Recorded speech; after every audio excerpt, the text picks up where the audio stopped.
चलिए, तो last class में हम लोग जीन एक्सप्रेशन का थोड़ा सा इंट्रोडक्शन देख लिए थे, है ना।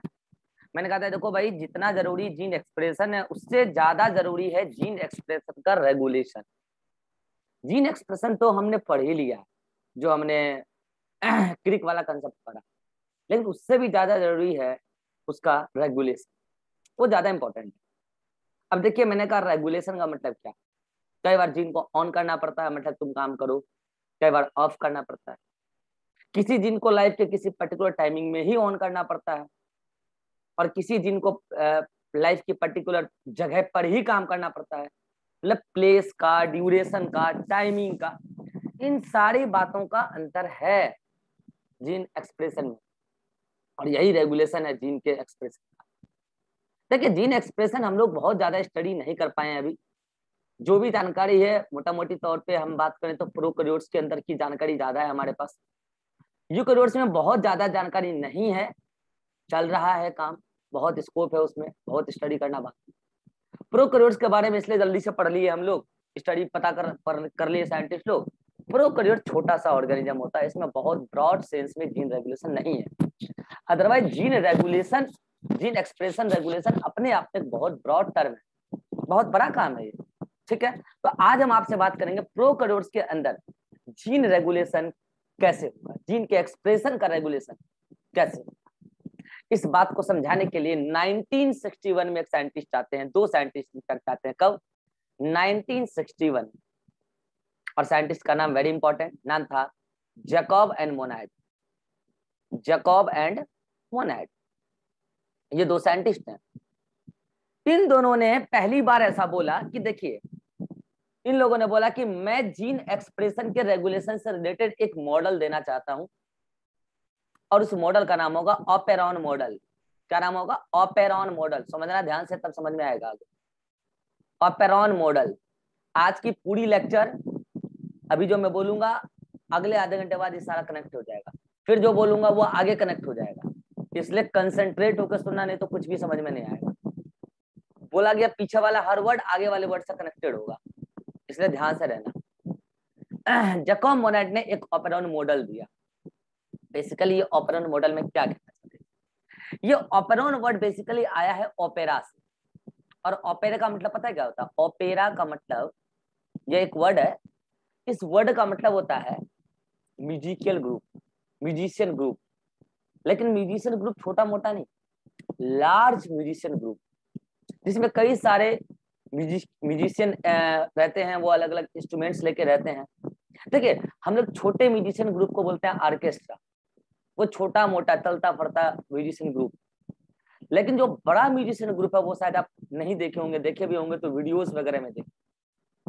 कोई बड़ी बड़ी पार्टी में जाओगे आप, बड़ी बड़ी सिटीज में, तो वहां आप देखोगे ओपेरा, वहां ऑर्केस्ट्रा नहीं होता।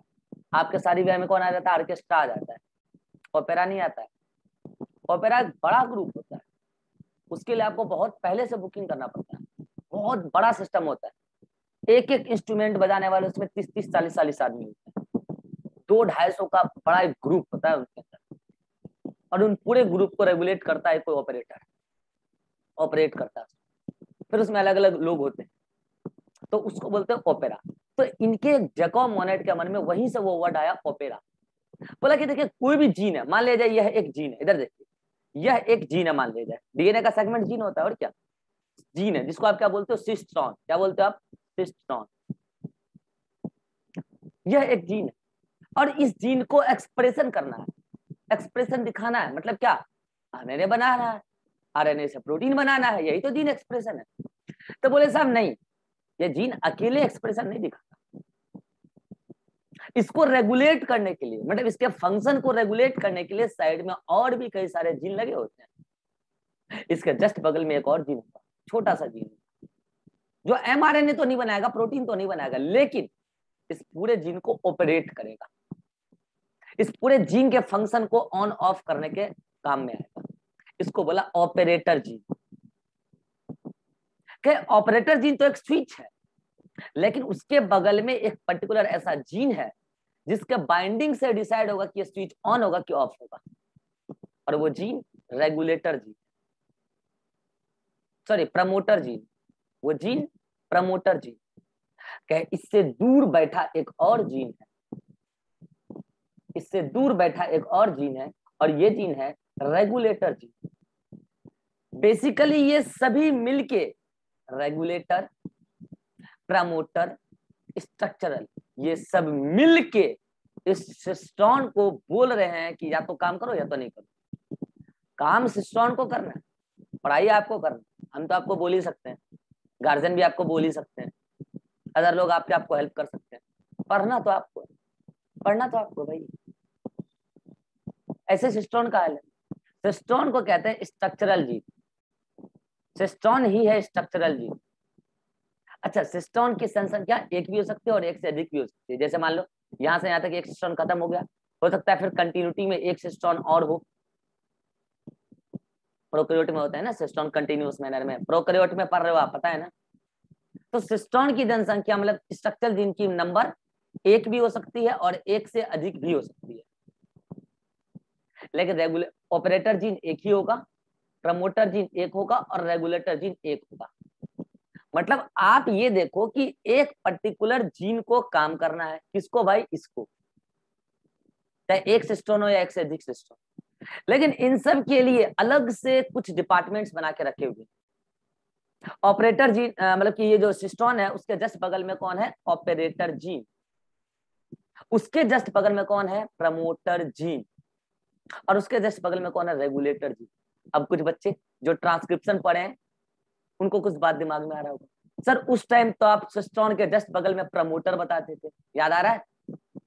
सर उस टाइम तो आप सिस्टोन के जस्ट बगल में प्रमोटर बताते थे। ये देखिए, ये सिस्टोन हुआ करता था, आप कहते थे कि यहाँ प्रमोटर होता है और प्रमोटर से आरएनए पॉलीमरेज बाइंड करता है, तो सिस्टोन से बनता है आरएनए। याद है, याद आ रहा है कि ना, ट्रांसक्रिप्शन भूल गए। तो बोलोगे सर उस टाइम तो आप ऑपरेटर जीन का चर्चा नहीं किए। हाँ, उस टाइम में ये बात छुपा लिया, क्योंकि उस टाइम ये कंसेप्ट लाके कोई फायदा होता नहीं, कोई जरूरी नहीं है इसका ट्रांसक्रिप्शन। ऑपरेटर जीन यहाँ पे होता है, ये रेगुलर प्रमोटर और सिस्टोन के बीच में एक ऑपरेटर जीन होता है, जिसका काम है जीन एक्सप्रेशन में, रेगुलेशन में। जीन एक्सप्रेशन के रेगुलेशन में ऑपरेटर जीन का काम, ट्रांसक्रिप्शन में कोई रोल नहीं है उसका। इसलिए मैंने नहीं पढ़ाया उस टाइम, नहीं बताया, छुपा लिया, आज बता रहा हूँ। तो ये प्रमोटर होता है, फिर जाके ऑपरेटर होता है, तब जाके होता है स्ट्रक्चरल जीन, जिसको बोलते हैं सिस्टोन। और उससे कहीं दूर बैठा, उससे कहीं दूर बैठा होता है रेगुलेटर जीन। इसके बीच में सीक्वेंस किसी काम का नहीं, बस डीएनए सीक्वेंस। ना ही वो जीन एक्सप्रेशन में काम आ रहा है और ना ही वो ट्रांसक्राइब हो रहा है, मतलब किसी भी प्रकार का वो काम का नहीं है, बस यूजलेस डीएनए सेगमेंट मान के। यहाँ पे रेगुलेटर जीन, वही सेगमेंट मैंने यहाँ बनाया। तो आपको नहीं लग रहा है ऐसे कि भाई साहब जीन में तो पूरा का पूरा ऑर्केस्ट्रा की तरह, ऑर्केस्ट्रा नहीं बोलो, ओपेरा बोलो। ऑर्केस्ट्रा में तो बहुत छोटे से ग्रुप होते हैं भाई, एक आदमी पूरे ऑर्केस्ट्रा को ऑपरेट कर सकता है, एक सिंगल आदमी पूरे ऑर्केस्ट्रा को ऑपरेट कर भी लेता है, कर क्या सकता है, कर भी लेता है। छोटा मोटा ऑर्केस्ट्रा बोला होगा ना, एक सिंगल आदमी पूरे इंस्ट्रूमेंट को रेगुलेट कर। यहाँ बहुत बड़ा काम है, ऑपरेटर जिनका अलग काम है, प्रमोटर जिनका अलग काम, सबका काम अभी हम देखेंगे। रेगुलेटर जिनका अलग काम है, और एक्सप्रेस किसको होना है, सिस्टोन को, जो स्ट्रक्चरल जीन कहलाता है। आपके नीट एग्जाम में ज्यादातर यही पूछा जाता है, कौन किसका अरेंजमेंट कैसे है। तो देखिए, सिस्टोन के जस्ट बगल में प्रमोटर होता है, तो आपको ट्रांसक्रिप्शन से ही पता है, बस उसके बीच में एक ऑपरेटर जीन और घुसा दो, ठीक है, ऑपरेटर जीन और घुसा दो बीच में, तो हो गया भाई promoter gene, operator gene, cistron. और इन सबसे कहीं दूर उधर रेगुलेटर जीन। अच्छा याद करो, जब आप पढ़ाई करते थे कौन सी, ट्रांसक्रिप्शन, तो क्या आप सिस्टोन के इस वाले साइड को आप इनिशिएशन पॉइंट बोलते थे, यस और नो, अरे बोलो यस और नो। और इस डायरेक्शन को क्या आप अप स्ट्रीम बोलते थे, और क्या आप इस डायरेक्शन को डाउन स्ट्रीम बोलते थे, याद आ रहा है कुछ। यहाँ पे इनिशिएशन पॉइंट होता था सिस्टोन, जहां से भाई आप लोग पढ़ते कौन, रूम पे रिवाइज करते नहीं हो, कहाँ से याद आएगा। पढ़ा रखा है, जाके पढ़ना घर पे, ट्रांसक्रिप्शन में पढ़ा रखा है, ऐसे बताया था पहले। ये है भाई आपका सिस्टोन, और उसके बगल में ये है प्रमोटर जीन, पढ़ते हुए नहीं तो कहाँ से क्या याद आएगा। और यहाँ पे बताते थे कि इनिशिएशन पॉइंट है, और इसके पहले हुआ करता था अप स्ट्रीम, और इसके बाद हुआ करता था डाउन स्ट्रीम। कुछ याद करो, ठीक है। जाके घर पे पढ़ाई करना, तब याद आएगा। ठीक है, तो यहाँ पे मैं कह रहा हूँ क्या कि जो स्ट्रक्चरल जीन है ना, जहां से स्टार्ट हो रहा है सिस्टोन वाला पार्ट, ये देखो जहां इनिशिएशन पॉइंट है उसके पहले यहाँ पर डायरेक्ट प्रमोटर जीन नहीं होता, एक और जीन होता है जिसका नाम है स्ट्रक्चरल जीन। यानी कि अगर आपसे कोई पूछे कि स्ट्रक्चरल जीन कहाँ है, तो बोलेंगे upstream of, sorry operator gene कहाँ है, ये ऑपरेटर जीन है, और बगल में कौन है, प्रमोटर जीन, और ये स्ट्रक्चरल जीन है जिसको बोलते हैं सिस्टोन। तो कोई पूछे आपसे कि ऑपरेटर जीन कहाँ है, तो बोलोगे स्ट्रक्चरल जीन के जस्ट अपस्ट्रीम, कोई गैप नहीं है, स्ट्रक्चरल जीन के जस्ट अपस्ट्रीम। प्रमोटर जीन कहाँ है, तो ऑपरेटर जीन के जस्ट अपस्ट्रीम।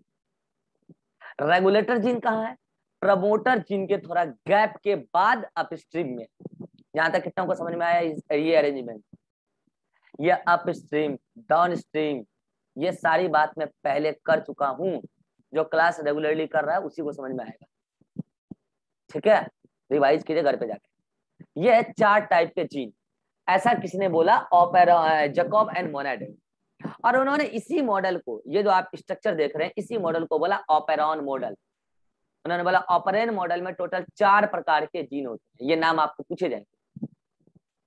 4 प्रकार में आरएनए बनाने का काम, सुनना ध्यान से मैं क्या बोलता हूँ, आरएनए मतलब एमआरएनए, एमआरएनए बनाने का काम ये भी करेगा और ये भी करेगा। आप बोलोगे ये क्या बता रहे हो सर, हाँ अभी मैं बताऊंगा। आरएनए रेगुलेटर जीन भी बनाता है और स्ट्रक्चरल जीन भी बनाता है।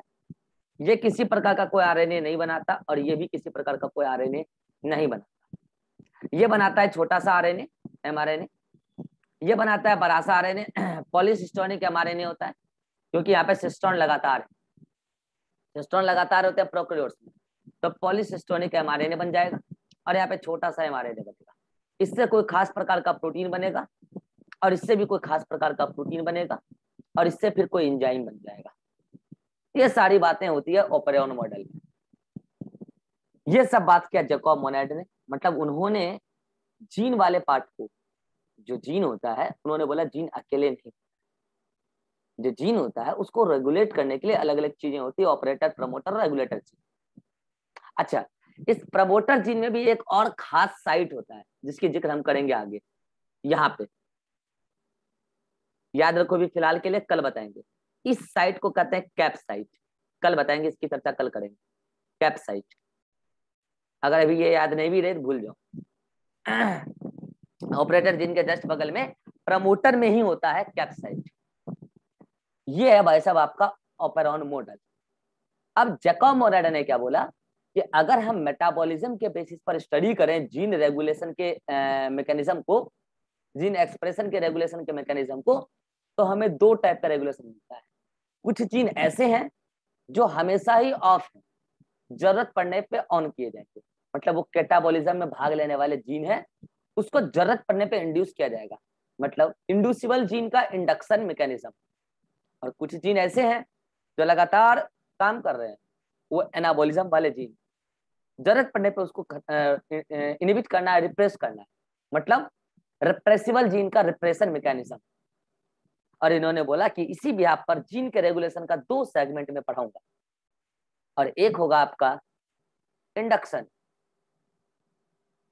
और एक होगा आपका रिप्रेशन। इसका एग्जांपल है आपका, अभी मैं पढ़ाऊंगा, लैक ऑपेरॉन, सॉरी ये इंडक्शन है ना, हाँ ठीक है, लैक ऑपेरॉन इंड्यूस करना है, इसका एग्जांपल होगा tryptophan operon, sorry tryptophan operon, tryptophan operon अभी पढ़ेंगे। और इसका एग्जांपल है lac operon. Lac operon basically क्या है, यहाँ पे लैक का मतलब लैक्टोज है, और यहाँ पे ट्रिप्टोफैन, ये भी कुछ खास प्रकार का चीज। चलिए मुझे ज्योति बताएगी ट्रिप्टोफैन क्या है, ये मत बोलना नहीं पढ़े और नहीं पता है। सर एक कोडोन क्या है, तो अमीनो एसिड है।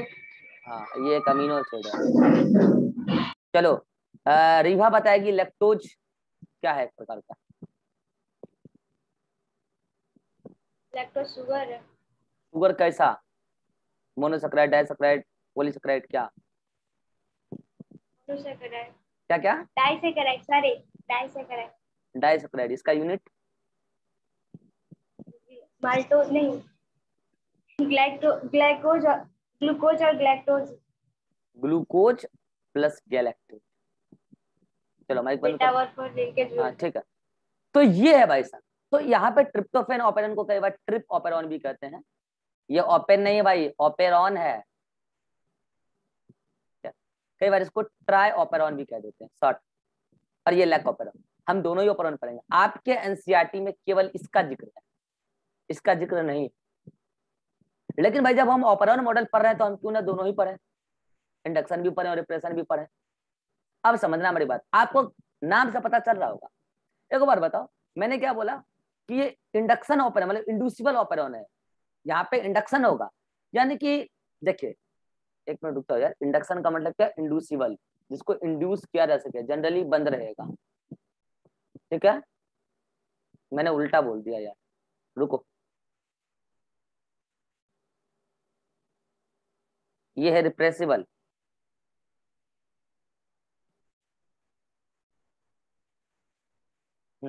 अब सही है। रिप्रेसिबल और ये है इंड्यूसिबल, मतलब इंडक्शन होगा इसका। कल मैंने बताया था ना, एबल वर्ड से पहचानना। एबल, एबल मतलब क्या है कि ये वाला जो पर्टिकुलर ऑपेरॉन मॉडल है, ट्रिप्टोफैन ऑपेरॉन मॉडल, इसको रिप्रेस किया जा सकता है। मतलब ये जनरली क्या रहता है? ऑन रहता है। ये ऑपेरॉन जनरली क्या रहता है? हमेशा ऑन रहता है। जरूरत पड़ने पे इसको क्या करेंगे? ऑफ करेंगे। अब आप बोलोगे सर ये ऑन रहता है। बिल्कुल ऑन रहता है, ये हमेशा ऑन रहता है। बेसिकली क्या है, ट्रिप्टोफैन एक स्पेसिफिक अमीनो एसिड है। जो ये सारा मॉडल हम पढ़ रहे हैं इकोलाई के अंदर, प्रोकैरियोट है इकोलाई, इकोलाई के अंदर ट्रिप्टोफैन हमेशा बनते रहना चाहिए। लेकिन जब कई बार ट्रिप्टोफैन एक्सेस में हो जाता है, तब उस मॉडल को ऑफ करते हैं। इसलिए इसको रिप्रेसिबल ऑपेरॉन में आपका कौन सा एग्जांपल है? Tryptophan operon. और भी कई सारे एग्जांपल है, मैं आपको पढ़ाऊंगा ट्रिप्टोफैन ऑपेरॉन। ऐसे कई सारी चीजें होती है जो एक पर्टिकुलर दिन से लगातार बन रहा होता है और जरूरत पड़ने पर उसको रोकना है, तो वो सब आ जाएगा रिप्रेसिबल। अब आते हैं इंड्यूसिबल। जनरली सेल को ग्लूकोज चाहिए होता है, और ग्लूकोज का एक बढ़िया सोर्स है डाइसैकेराइड लैक्टोज। लेकिन अगर सेल को जनरली ग्लूकोज मिल ही रहा है, तब तो कोई बात नहीं है। सेल को अगर फूड से ग्लूकोज मिल रहा था तो कोई बात नहीं। लेकिन सेल को अगर ग्लूकोज नहीं मिल रहा है, तो वो क्या करे? लैक ऑपेरॉन को चालू करे, और लैक ऑपेरॉन में कुछ ऐसे एंजाइम बनाए जो लैक्टोज को तोड़ के ग्लूकोज दे। तो जनरली हम लोग क्या, इकोलाई को भी मीडियम में ग्लूकोज मिल जाता है। लेकिन जब उसको ग्लूकोज नहीं मिलेगा, तब वो क्या करेगा? इस लैक ऑपेरन को इंड्यूस करेगा, ओपन करेगा। यानी कि ये जनरली कैसा ऑफ है, जरूरत पड़ने पे इसको ऑन कर लिया जाएगा। हम दोनों ही ऑपेरन को डिटेल में देखें, और आपके एनसीईआरटी में ये वाला है। लेकिन कई बार प्रीवियस ईयर में इससे भी क्वेश्चन बन चुका है, इसलिए हम दोनों ही पढ़े। ठीक है, तो पहले हम स्टार्ट करते हैं रिप्रेसिबल ऑपेरॉन, यानी कि ट्रिप्टोफैन ऑपेरॉन। यहां तक मैंने जो भी बताया आपको नोट्स से एक बार बता देता हूं, आप देख लो आपके सामने नोट्स।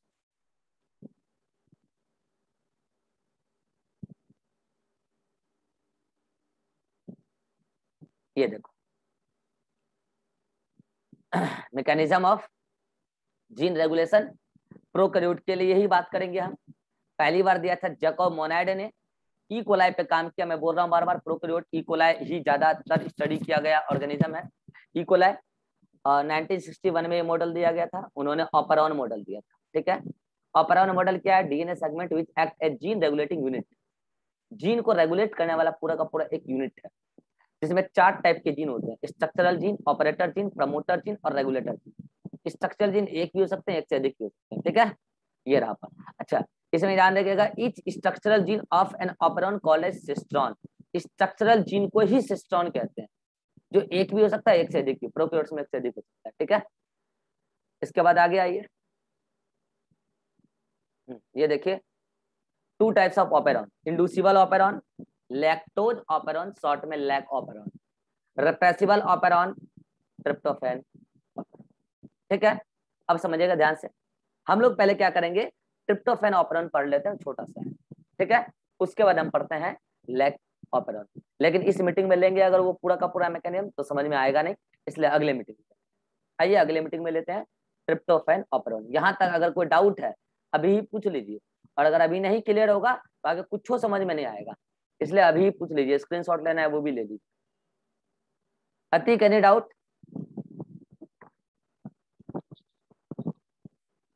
सो रहा है अतीक या नेट नहीं है? Jyoti any problem? No sir. Nisha? No sir. Ribha? No sir. Atiq का नेट नहीं, चलो ठीक है, मिलते हैं अगले मीटिंग।